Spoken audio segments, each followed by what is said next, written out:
subscribers. We are growing.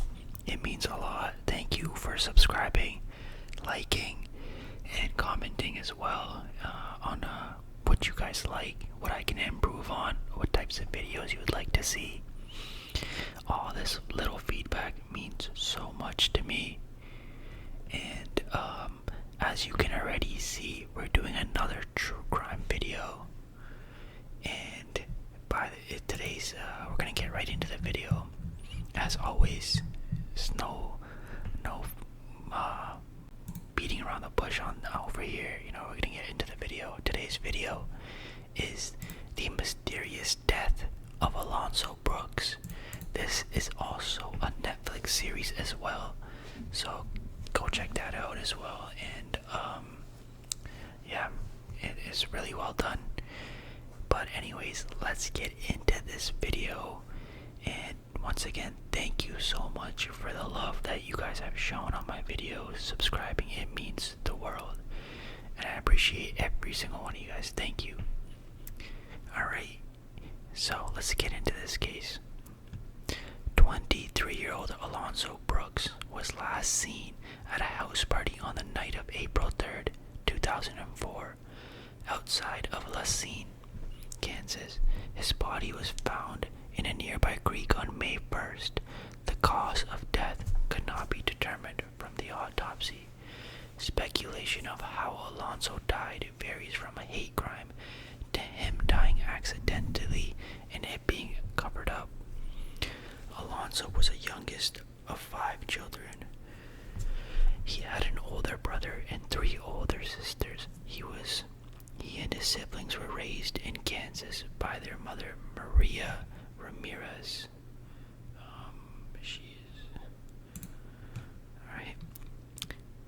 She recalled that as he was growing up, he would get upset when his older siblings would go somewhere and he could not go because he was the youngest.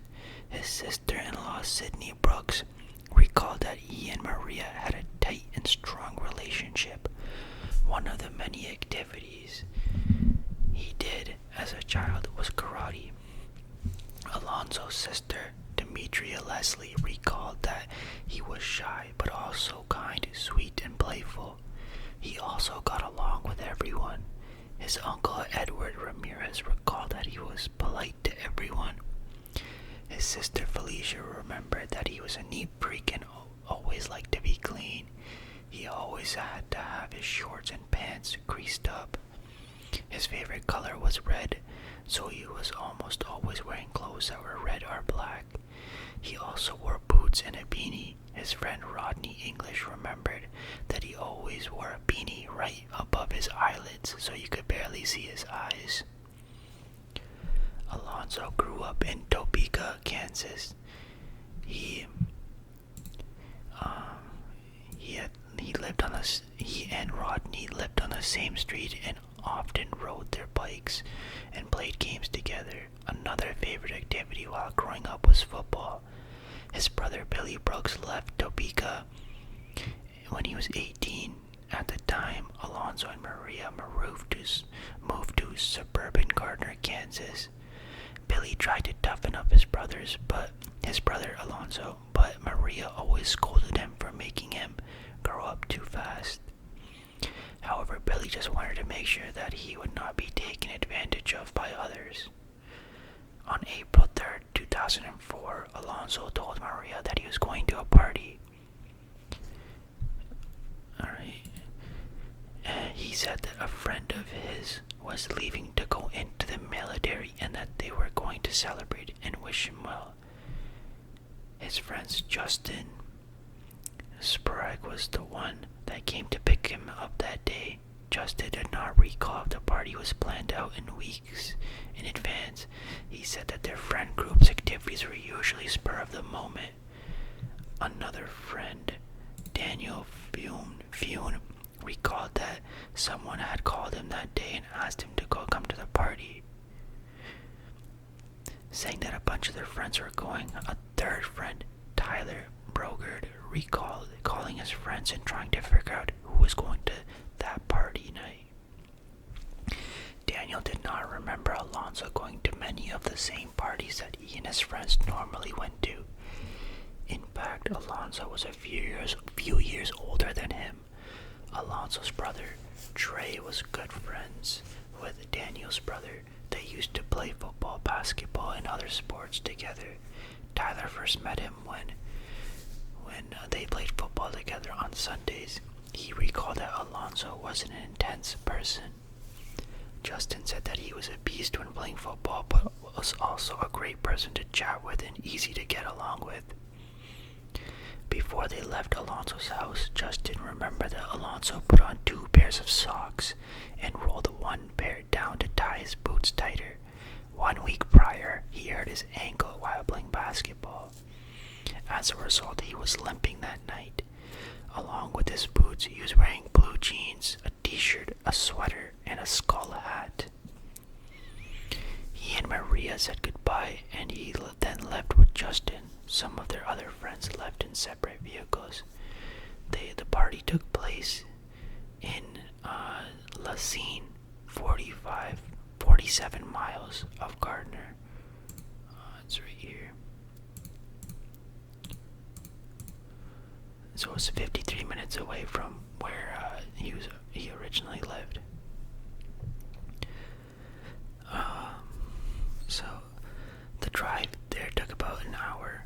The town was very small, with little more than a gas station and a few stores. When Justin arrived at the party, they had to walk up a long driveway to get to the house. There were a few people standing around the house. Alonzo immediately yelled out, "Who wants a beer?" Justin noticed that most of the people at the party were between 16 and 21.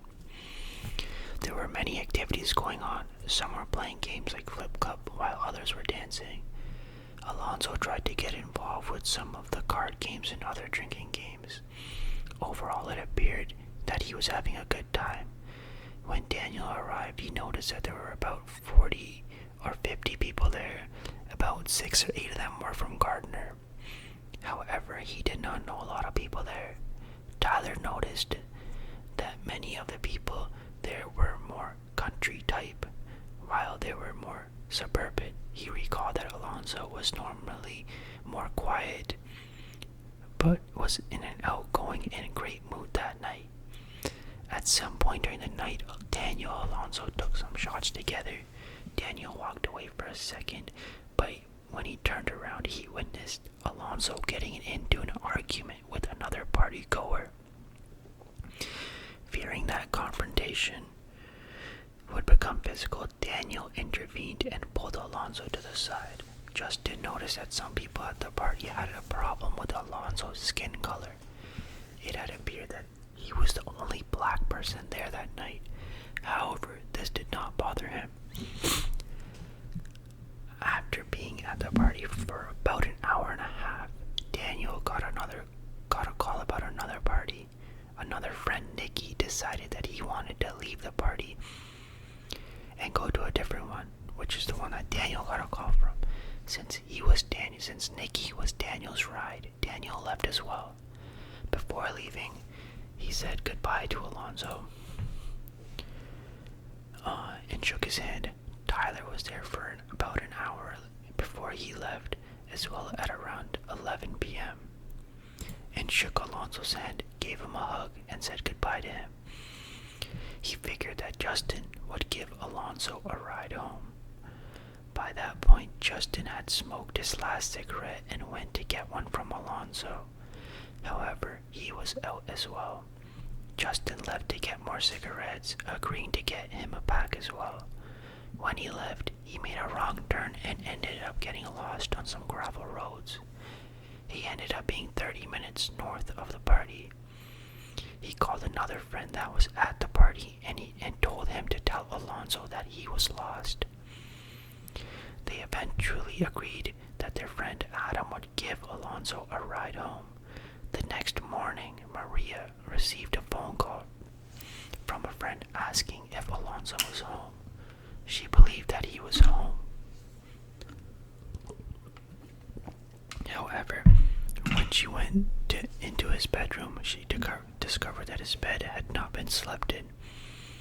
She started looking throughout the house but could not find him. She told the caller that he was not home, and the caller suggested that he may have spent the night at a friend's house. However, Maria did not believe this because she knew that he would always come home. No matter what, she began calling several of his friends to figure out where he was. Daniel and Tyler received calls asking about Alonzo. They knew something was wrong. Justin also received a call about him and said that he had last seen him at a party and believed Adam was going to give him a ride home. However, Justin learned that Adam believed that Alonzo had already left, so he left without him. His close friend from Topeka, Rodney, received a call from Maria asking about Alonzo. When he learned that Alonzo was not with his friends from the party, he knew something was not right. Rodney drove to Gardner and met up with Alonzo's friends there. Justin directed him to the party house in Lacine. After they arrived, they started looking around for any trace of Alonzo. Rodney walked out of the driveway and across the road. He then discovered his hat and boot. His other boot was later found on a nearby creek bank. It did not appear that the items had been hidden. He believed that someone was driving down the driveway and threw the hat and boot out when they got to the road. They then threw the other boot as they drove down the road. After searching for a few minutes, a man on a four-wheeler arrived and told Alonzo's friends to leave. At that point, they were certain something was wrong. Lacine was perceived to be an all-white town. All Alonzo's friends believed that there was racism in the town. Rodney asked Justin why he left the party without taking Alonzo with them. He claimed that Alonzo was having a good time whenever he left. He did not believe that there was any animosity going on. However, Rodney still did not understand why he would leave him in a place that was an hour from his home. Maria went to the police station to report Alonzo missing.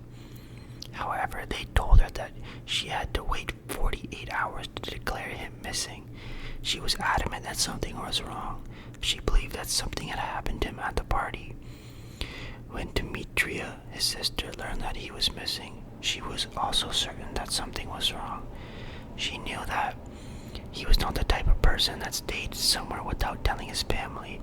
Felicia was also certain that something bad had happened to him. Billy received a frantic call from Maria later that night about him being missing. Early the next morning, Billy and his wife, Sydney, drove to Lacine. They got in touch with the owner of the house where the party was held. They discovered that the house was empty. It was apparently a rental house. When they arrived at the house, they noticed that there were fields on the right side and a small creek on the left. I'll show you guys that. So the house, and then there's a creek on the left.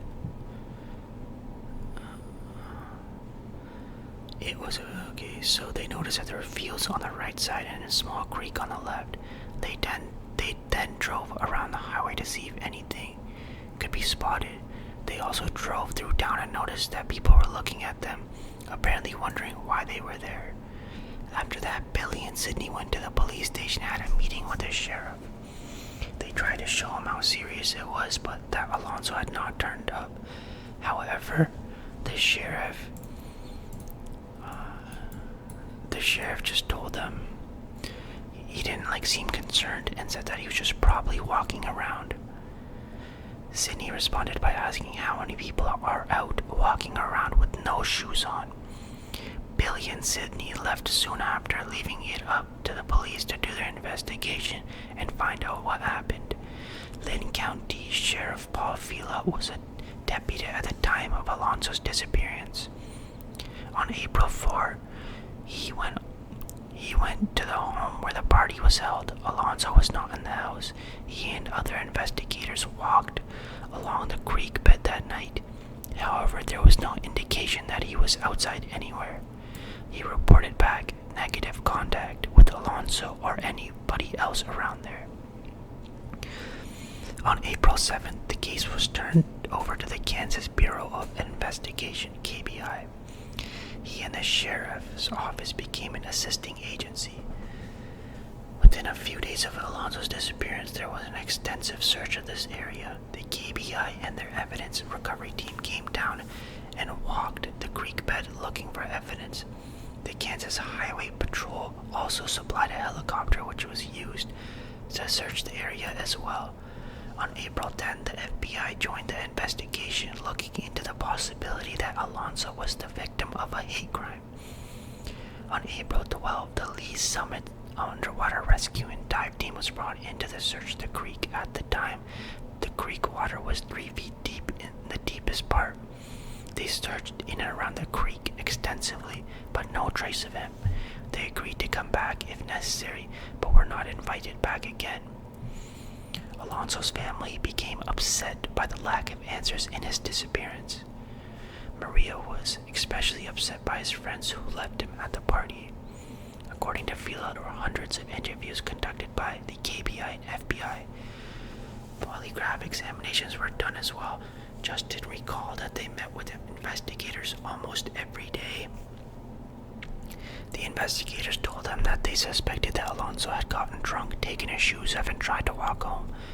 However, he and his friends did not believe that. They told investigators that it was not in his character, that he would not have been able to do this because of his ankle. As the days passed, Billy was certain something bad had happened to Alonzo. Maria and other family members wanted to go to the farmhouse and search the surrounding areas. The sheriffs told them no because they were already looking for him. Billy called the Lynn County Sheriff's Department daily for 3 weeks straight. They eventually told him to stop contacting them because they were working on things. Finally, 1 month later, May 1, his family was allowed to go to La Scene to search the area for him. Many of Alonzo's family's friends went there to help in the search. They split up in many directions. His uncle Edward walked along the creek bank on the east side of the house. Other search volunteers decided to search near a white shed. As they were walking along and digging through the bush,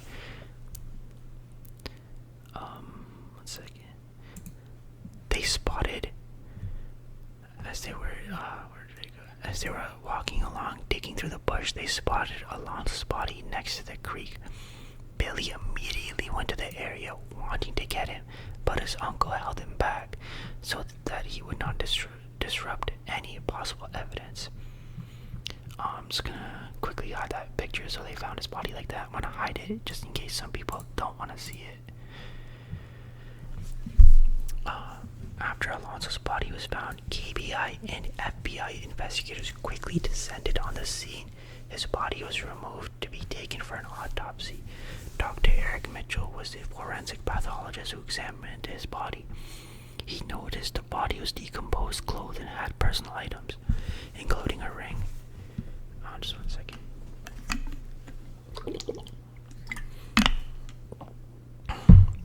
He determined through an examination of the body and clothing that penetrating energies did not cause his death. There was no evidence of any acute bone fracture, sharp force injury, or gunshot. Dr. Mitchell noted that Alonzo could have drowned. However, there's no specific anatomic signs to make that determination of drowning.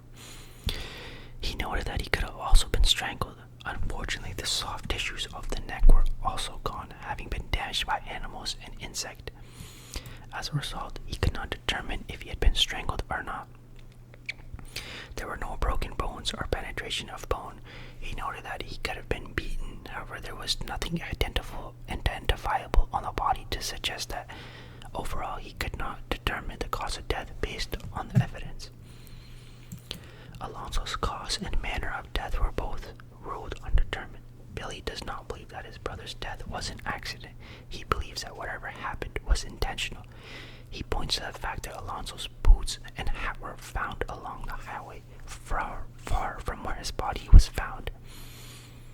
Daniel also believes that foul play was involved. Sydney has reported seeing several theories and opinions about Alonzo's death on the internet, especially on blogs and websites.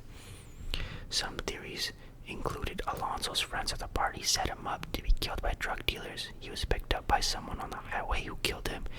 He was chased down the driveway and attacked by party goers, kept in a trunk of a car and tortured before being killed. His friends believe that some of the rumors may actually be true. Justin reported hearing from some officer that there were fights at the party later that night. Sydney reported hearing a rumor that Alonzo flirted with a white girl at the party and some other guys did not like it. Billy believes somebody targeted him that night because of his color. Tyler believes that if someone called Alonzo the N-word that night, he would have gotten mad and possibly fought the person. He believes that Alonzo was beaten up by several guys from the party. The FBI continued to investigate whether Alonzo was a victim of the hate crime. The FBI sheriff's investigators were certain that his body was not in the creek when they initially searched it. Billy cannot understand how a dive team, the KBI, and a cadaver dog searched the creek and surrounding areas and did not find him. Meanwhile, his family searched and found him within 30 minutes. Dive team members noted the creek level was low when they searched. They are certain that he would have been found if he was there. Dr. Mitchell believes that the searchers could have simply missed Alonzo's body, as this has happened in other cases before. He suggests that the body could have floated down the creek when it had higher water levels after a rainstorm. He believes that the body became trapped in a clog of branches and other debris.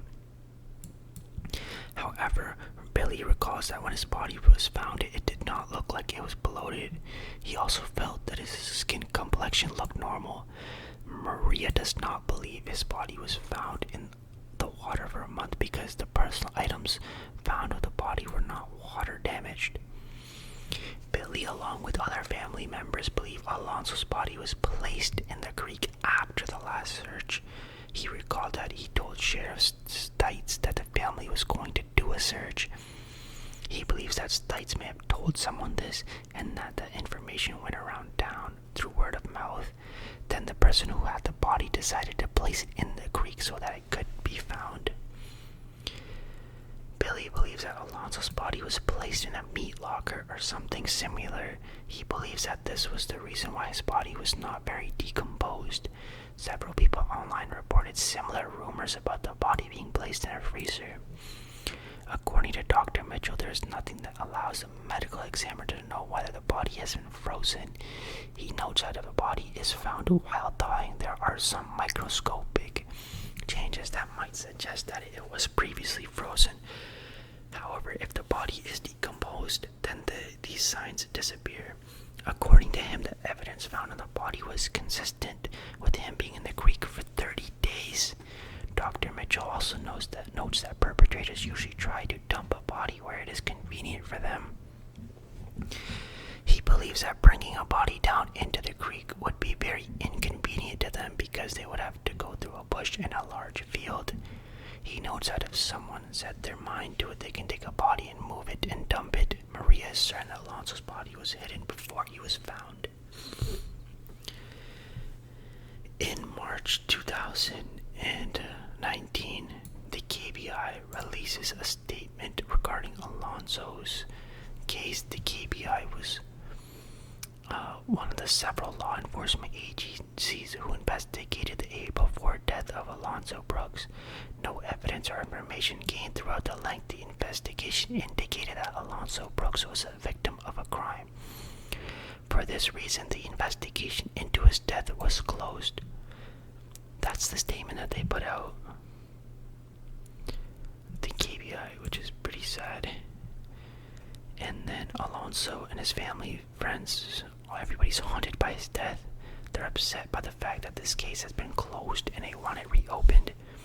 They believe that somebody at the party knows what happened. They hope someone will come forward with the information that will lead to the case being solved. So the suspects, there are none. Although party goers are considered to be possible suspects, several people at the party lawyered up and did not take a lie detector test. According to some witnesses at the party, Alonzo was threatened by partygoers and called racial slurs. One witness reported that someone said that he won't get out of here alive. There were 4 people living at the house at the time. They have since been evicted. So, in June 2020, U.S. Attorney and FBI announced a $100,000 reward was being offered for information leading to an arrest and conviction in Alonzo's case. Several credible tips came in as a result of the broadcast.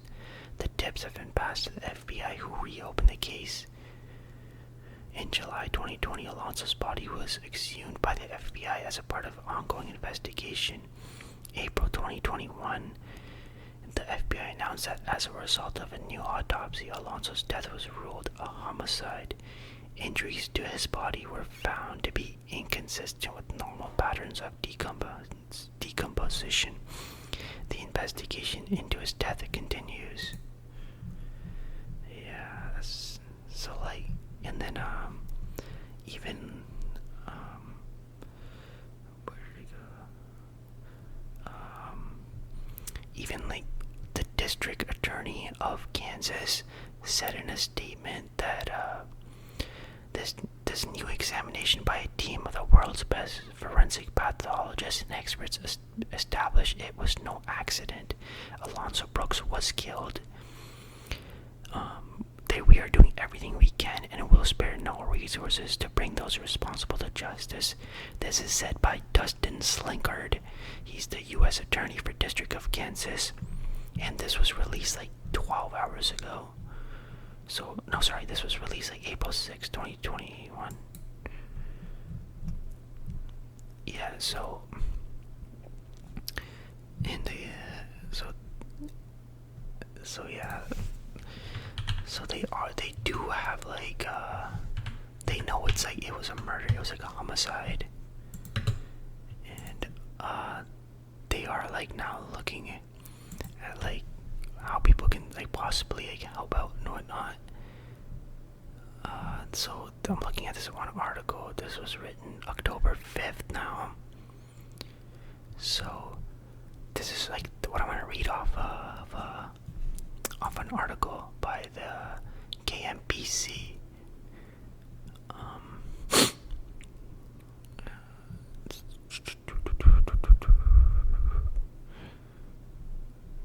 So they're pretty much just saying the FBI is just launching a hate crime awareness campaign, shining new attention on cold case murder of Alonzo.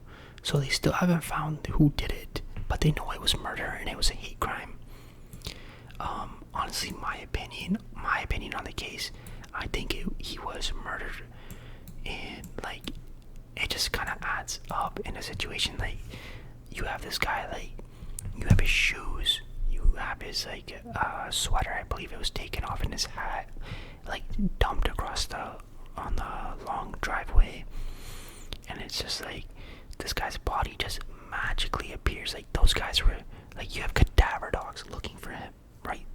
And it's like the dogs can't find him anywhere on their property, but all of a sudden his parents, like family, come, and it's like boom, there's his body within 30 minutes. Like 30 minutes they find him, and it's like 30 minutes, so that means like he was like somewhere, he was like in the open, you know, like somebody can easily see.